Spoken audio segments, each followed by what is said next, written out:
আসসালামু আলাইকুম। কেমন আছেন আপনারা সবাই? তো আশা করা যায় আল্লাহর রহমতে সবাই ভালো আছেন।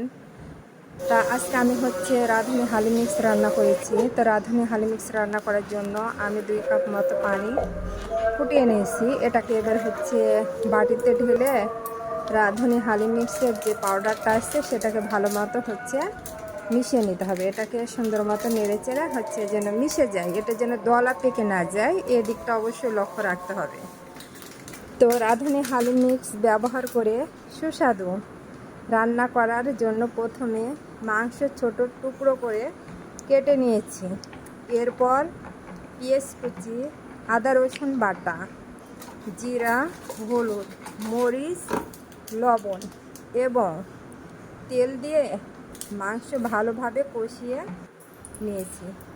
কষানো মাংসর সাথে রাঁধুনি হালিম মিক্স যোগ করে আরও কিছুক্ষণ কষিয়ে নিয়েছি।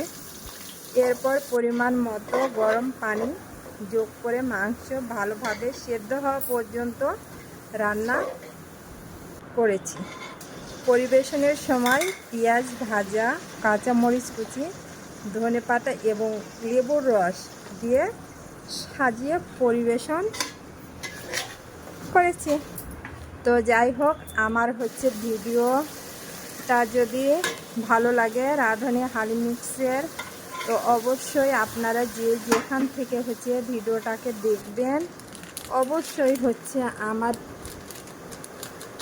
ভিডিওতে একটা লাইক, কমেন্ট, শেয়ার করবেন।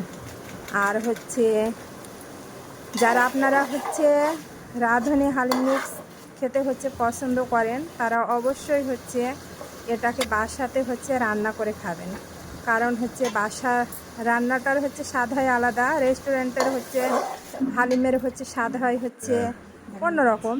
তো নিজ হাতে বানিয়ে খাওয়াটাই তো অনেক বেশি মজা, সবাইকে একসঙ্গে নিয়ে। তো যাই হোক, ধন্যবাদ। আপনারা সবাই ভালো থাকবেন। আর আমার পেজে ফলো দিবেন এবং লাইক কমেন্ট করবেন। আল্লাহ হাফেজ।